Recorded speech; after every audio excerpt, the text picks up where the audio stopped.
नमस्कार, मी भूषण करंदीकर. गाव तिथे 24 तास मध्ये आपलं स्वागत.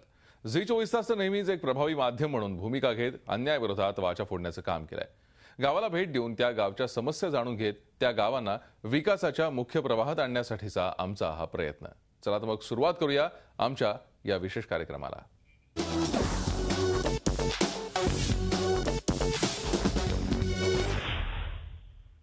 भारताचे माजी राष्ट्रपती डॉक्टर APJ अब्दुल कलाम यांचं नुकतंच निधन झालं. त्यांच्या निधनानं संपूर्ण देशवासियांना धक्का बसला. त्यांच्या निधनामुळे नाशिक जिल्ह्यातल्या इगतपुरी तालुक्यातलं आशा किरणवाडी गाव पोरकं झालं. आशा किरणवाडी गावानं अब्दुल कलामांच्या आठवणी जतन करून ठेवल्या आहेत.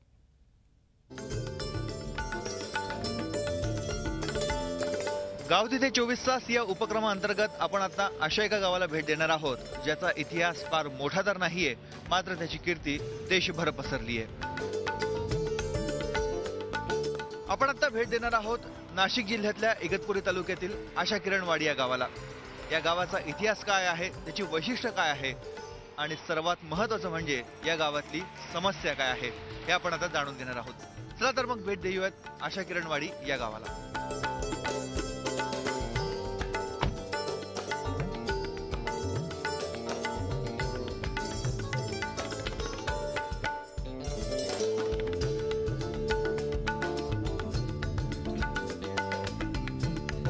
आशा किरणवाडी नाशिक मुंबई महामार्गाला लागून असणारं उण्यापुऱ्यात 53 उंबऱ्यांची आशा किरणवाडी.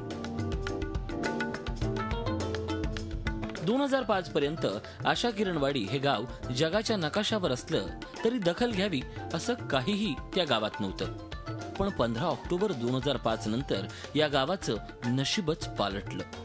इगतपुरी गावातल्या लहानशा वैतागवाडीला माजी राष्ट्रपती डॉक्टर APJ अब्दुल कलाम यांचा परिस्पर्श लाभला आणि या गावाची भरभराट झाली.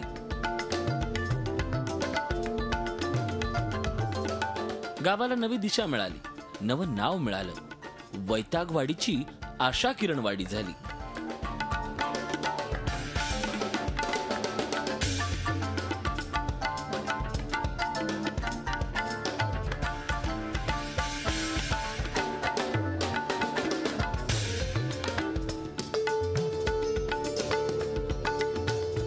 नाशिकच्या इगतपुरी तालुक्यातील वैतागवाडी या छोट्याशा गावाला माजी राष्ट्रपती डॉक्टर APJ अब्दुल कलाम यांचा परिस्पर्श लाभला आणि वैतागवाडीची आशा किरणवाडी झाली. आता 10 वर्षानंतर पुन्हा एकदा आशा किरणवाडी चर्चेत आली आहे. बघूयात वैतागवाडी ते आशा किरणवाडीचा हा प्रवास. गावच्या वैतागवाडीपासून आशा किरणवाडी नामकरणापर्यंतचा इतिहासही मोठा रंजक आहे. या गावचे लोक मूळचे धोंगडेवाडीचे, पण त्या ठिकाणचे काही लोक नेहमी आजारी पडत. म्हणून या आजाराला वैतागून त्यांनी धोंगडेवाडीपासून 1 किलोमीटर अंतरावर एक वस्ती वसवली आणि तिला नाव दिलं वैतागवाडी. कलामांच्या भेटीपूर्वीपर्यंत या पाड्याचं नाव वैतागवाडीच होतं. पण 15 ऑक्टोबर 2005 मध्ये भारतीय ॲग्रो इंडस्ट्रीज फाउंडेशनने आदिवासींना आंबा काजू लागवडीद्वारे दारिद्र्य रेषेच्या बाहेर आणण्यासाठी राबवलेला विधायक उपक्रम पाहण्यासाठी डॉक्टर कलाम या ठिकाणी आले. त्यांना गावाचं वैतागवाडी हे नाव खटकलं. त्याने गावकऱ्यांमध्ये नवा आशेचा किरण निर्माण व्हावा या हेतूनं गावाला नवी ओळख दिली. गावाचं नाव ठेवलं आशा किरणवाडी. गावाचं नाव आमच्या वैतागवाडी होतं. वैतागवाडी म्हणजे की धोंगडेवाडीमध्ये हे बरेचसे आमचे पूर्वज तिथे राहत होते आणि तिथे काही साथीचे रोग आणि आजार यामुळे तिथे 20-25 कुटुंब इथे येऊन थांबले आणि वैतागून इथं आले होते. म्हणून या गावाला नाव त्यांनी वैतागवाडी असं नाव ठरवलं होतं. आणि म्हणजे 15 ऑक्टोबर 2005 पर्यंत हेच नाव ऑन रेकॉर्ड होतं. त्यांनी ते 2 नावं सुचवले होते, गुड पीपल प्लेस म्हणजे सज्जनवाडी आणि रे ऑफ होप्स आशा किरणवाडी. आणि ह्यानंतर ह्या दोघांपैकी तुम्हाला कोणतं नाव आवडतं? तर आशा किरणवाडी आम्ही गावकऱ्यांनी आणि समस्त ज्या भगिनी होत्या त्या गटात त्यांच्याशी संभाषण करत होते. त्यांनी सांगितलं की आम्हाला आशा किरणवाडी नाव पाहिजे. एखाद्या परिकथेतली स्वप्नवत वाटावी अशी या आशा किरणवाडीची कहाणी. डॉक्टर अब्दुल कलामांच्या परिस्पर्शानं या वाडीचं भाग्य उजळलं. राष्ट्रपती गावात येणार म्हणून कधीही न वळणारी सरकारी पावलं गावाकडे वळू लागली. बघता बघता गावात विकासाची गंगा वाहू लागली. सरकारी योजना, शिक्षण, आरोग्य, रस्ते, पाणी, वीज या मूलभूत सुविधा मिळू लागल्यात. भरभराटीमुळे आशा किरणवाडी आता गुण्यागोविंदानं नांदतेय. साहेबांच्या येण्यामुळे इथे आम्हाला वॉटर सप्लाय फार महत्त्वाची मिळालेली आहे. भारत निर्माण योजनेमधून ती वॉटर सप्लाय त्यावेळेसचे नवीन आयुक्त चहांदे साहेब यांच्याकडनं मिळाली. त्यानंतर इथे कांदरवाडीमध्ये म्हणजे ह्याच गावाच्या एकदम लगतच PAC मोठा मिळाला. तो जवळजवळ त्यावेळेचा 80 लाखाचा PAC मिळाला. आणि इथे लाईटचे काम चांगल्या पद्धतीने झालं, वॉटर सप्लायचं काम चांगल्या पद्धतीने झालं, शाळेचं काम चांगल्या पद्धतीने झालं. कलाम साहेब आल्याच्या नंतर इथल्या जे लोकांचा जो काही राहणीमान आहे तोही उंचावला गेला. जी काही मानसिकता आहे ते मानसिकतेमध्ये बदल झालेला आहे. तेव्हा आमच्या गाव एकदम गरीब होते, असे तिथे काहीच सुविधा नव्हत्या. आता आमच्या गावामध्ये चांगले रस्ते झालेले आहेत, चांगली शाळा झाली आहे, पाणी पुरवठा झालेला आहे. तेव्हा आमच्या गावात पाणी पुरवठा नव्हता, आता चांगला पाणी पिण्याचं पाणी मिळतंय. अब्दुल कलामांनी वैतागवाडी गावाला केवळ 45 मिनिटं भेट दिली. मात्र ही केवळ एक भेट नव्हती, तर ग्रामस्थांसाठी आयुष्यभराचा संस्मरणीय ठेवा आहे. आणि हा संस्मरणीय ठेवा तसाच निरंतर राहील याची गावावर एक नजर टाकल्यावर खात्री पटते.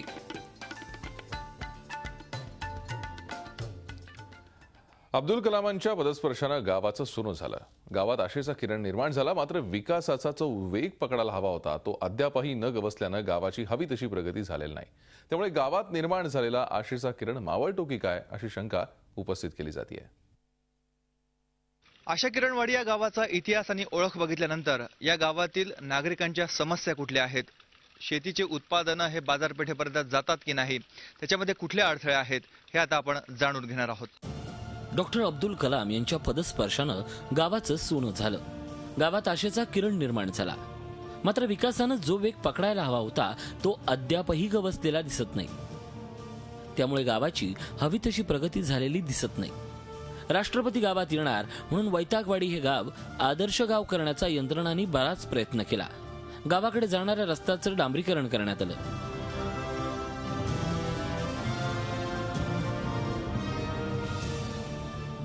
गावातल्या सार्वजनिक वास्तूंना रंगरंगोटी करण्यात आली. एखाद्या सण उत्सवासारखं गाव सजवण्यात आलं. विजेची पाण्याची सोय झाली. ग्रामस्थांना मानसन्मान मिळू लागला. मात्र हे सारं काही काळापुरतंच मर्यादित होतं. सरकार दप्तरी 10 वर्ष म्हणजे खूप मोठा कालावधी आहे. त्यामुळे जे इतर गावांच्या बाबतीत मिळतं तेच आशा किरणवाडीच्या बाबतीतही झालं. गावात रस्ते आहेत, मात्र ते चिखलाचे. गावाकडे येणारा डांबरी रस्ता मंजूर आहे, मात्र अर्धवट काम झाल्यानंतर तोही अद्याप अपूर्णावस्थेतच आहे. आता ज्या रस्त्यावरून ग्रामस्थ ये जा करतात तो रस्ता डॉक्टर अब्दुल कलाम येणार होते त्यावेळी म्हणजेच 2005 मध्ये तयार करण्यात आला होता. त्यानंतर पुन्हा परिस्थिती जैसे थे. ग्रामस्थांची चिखलातूनच ये जा सुरू आहे.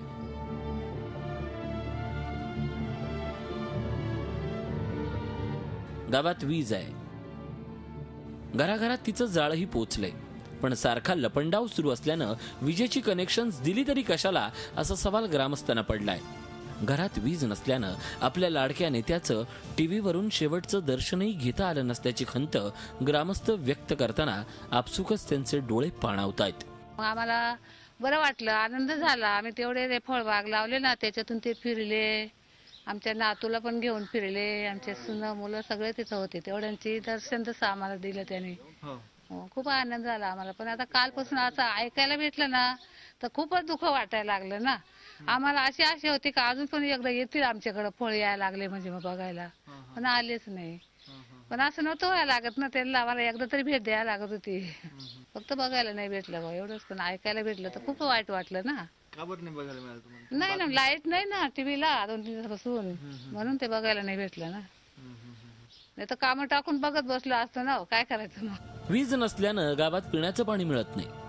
दारापाशी नळ आहेत पण कोरडे. त्यामुळे पाण्यासाठी वणवण 5वीलाच पुजलेली. दैनंदिन वापरासाठी गावकऱ्यांना पावसाच्या पाण्यावरच अवलंबून राहावं लागतं.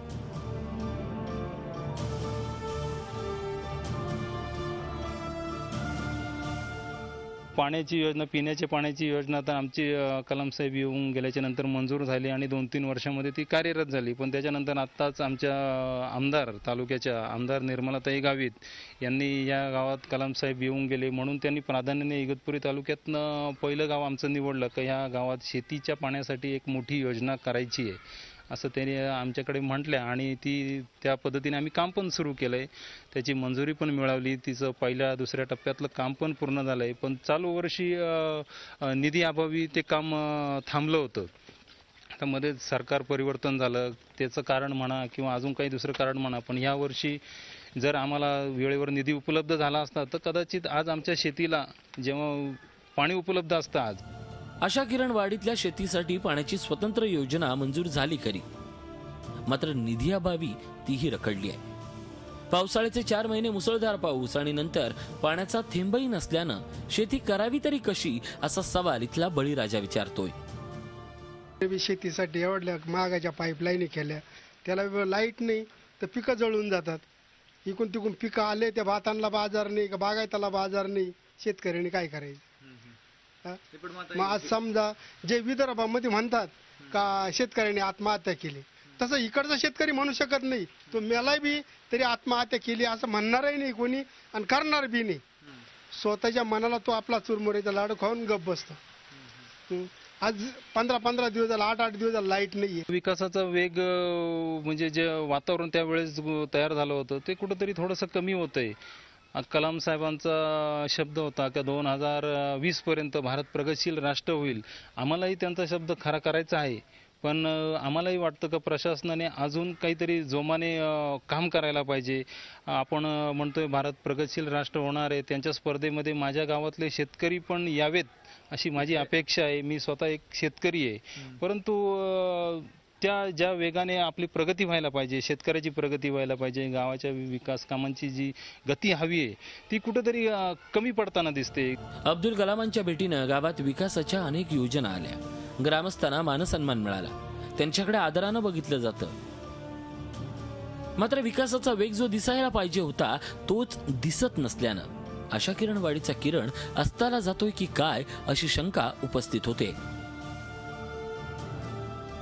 गाव तिथे 24 तास. एपीजे अब्दुल कलाम यांनी नाशिक जिल्ह्यातल्या वैतागवाडीला भेट दिली. त्याचं कारण होतं ग्रामस्थांनी खडकाळ जमिनीवर केलेली आंबा आणि काजू झाडांची लागवड. या प्रकल्पाची सध्याची परिस्थिती काय आहे पाहूयात. या झाडांचं वय झालंय ते 10 वर्षांचं. वैतागवाडीच्या खडकाळ जमिनीवर उभ्या राहिलेल्या या झाडांची पाहणी करण्यासाठी अब्दुल कलाम आले होते. बायप संस्थेच्या सहकार्यानं गावातल्या 22 कुटुंबांनी आंब्याची 30 आणि काजूची प्रत्येकी 20 झाडांची लागवड केली.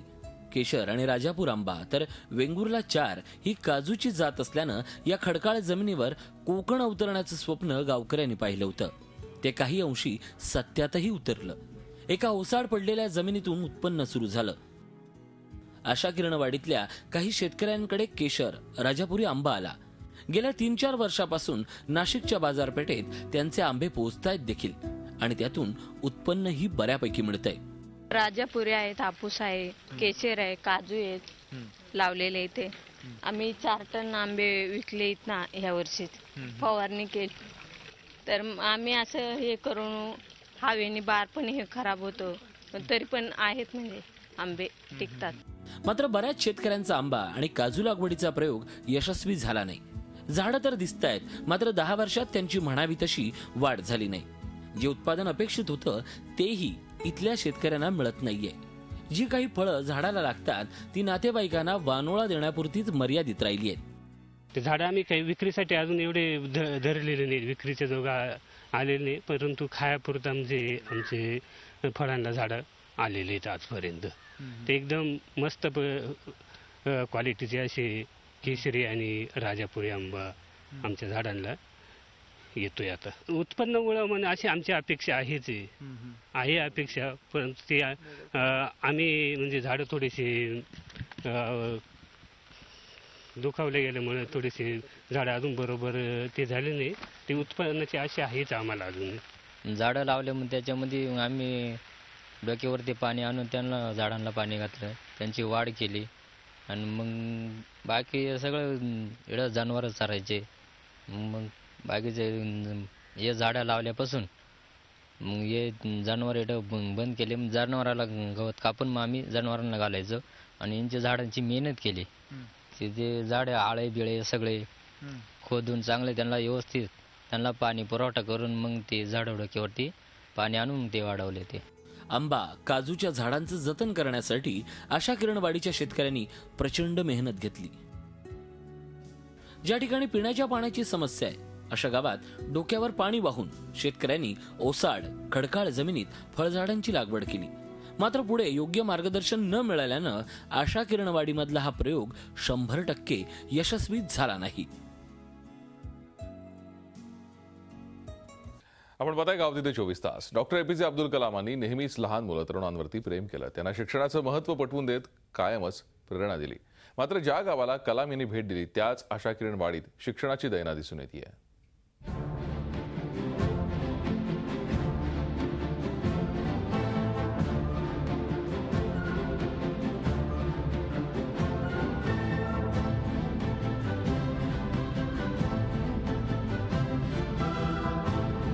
ही कुठली अंधार कोठडी नाहीये, तर ही आहे आशा किरणवाडीतली प्राथमिक शाळा. वर्ग 5, खोल्या मात्र 2. ज्या गावाला डॉक्टर अब्दुल कलामांचा परिस्पर्श झाला त्या आशा किरणवाडीच्या शाळेची ही दृश्य.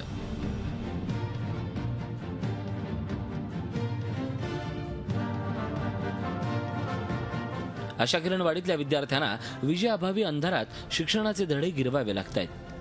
मुसळधार पाऊस कोसळत असल्यामुळे खिडकी कायमच बंद ठेवावी लागते. परिणामी शाळेच्या वर्गाचं रूपांतर अंधार कोठडीत होतं. पावसाळ्याच्या दिवसात भिंतींना कायमच ओल असते. फरशीवरही पाणी असल्यानं बसायचं तरी कुठं असा प्रश्न निर्माण होतो. विद्यार्थ्यांच्या आरोग्यावरही त्याचा परिणाम होतोय. एकाच खोलीत 3 वर्ग भरल्यानं शिक्षकांचीही तारांबळ उडते. शाळेची पटसंख्या चांगली असल्यानं शाळेसाठी सुसज्ज इमारत आणि आणखी एका शिक्षकाची गरज आहे. अनेक वर्षांपासून त्यासाठी मागणीही केली जाते, पण ती मान्य होत नसल्याची खंत ग्रामस्थ आणि शिक्षक व्यक्त करतायत. आमच्या इथे सर इयत्ता 1ली ते 5वी पर्यंतचे वर्ग आहेत आणि आमच्या वाडीच्या मानाने इथे पटसंख्या भरपूर आहे आणि माझ्या वाडीमधले साधारणतः 40% मुलं आहेत. पण आमच्या शाळेचा दर्जा चांगला असल्यामुळं आमच्या परिसरातून 60% मुलं इथे येतात. हो, म्हणजे आमच्या आज माझा 62 पट आहे. आमच्या वाडीतले फक्त 27 ते 28च मुलं आहेत आणि उर्वरित सगळे मुलं परिसरामधून येतात. आणि एक शिक्षक आम्हाला आवश्यक आहे. म्हणजे काही वेळेस मला मुख्याध्यापक म्हणून मिटिंगला जावं लागतं, काही कागदपत्र पोच करायला लागतात. त्यामुळे एकच शिक्षकाची गरज आहे आम्हाला. जी परिस्थिती शाळेची तीच आशा किरणवाडीतल्या अंगणवाडीची. अंगणवाडीची परिस्थिती पाहून पालक स्वखुशीनं विद्यार्थ्यांना पाठवत असतील का याबाबत शंकाच आहे. प्राथमिक शिक्षणासाठी आशा किरणवाडीत निदान शाळा तरी आहे, मात्र माध्यमिक शिक्षणासाठी विद्यार्थ्यांना 2-3 किलोमीटरची दररोज पायपीट करावी लागते. महाविद्यालयीन किंवा तांत्रिक शिक्षण घेणाऱ्या विद्यार्थ्यांसाठी वाहतुकीची कुठलीही सोय नाही. गावात कधी काळी एसटी यायची, पण आता तर तिचं दर्शनही दुर्लभ झालंय. भूमिपुत्रांना न्याय नाही, रोजगाराच्या संधी नाहीत अशी ओरड स्थानिक करताना दिसून येत आहेत. आमच्या गावाचा खऱ्या अर्थाने विकास जो व्हायला पाहिजे होता तो शासनाच्या दुर्लक्षतेमुळे झाला नाही. परंतु शासनाने येणाऱ्या इकडे बसेस पाहिजे त्या प्रमाणात सोडत नाही. मुलांना शाळेत येण्या जाण्यासाठी बसेस नाही. इगतपुरीला ITIला जावं लागतं.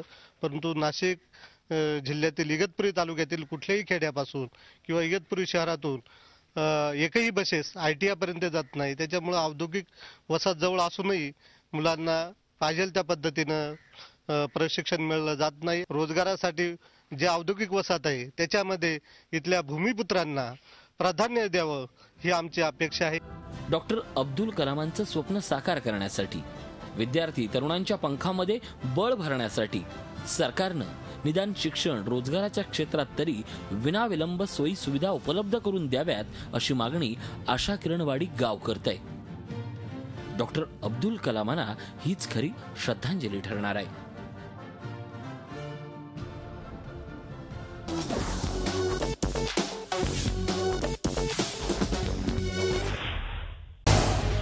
झी 24 तास रहा एक पाऊल पुढे.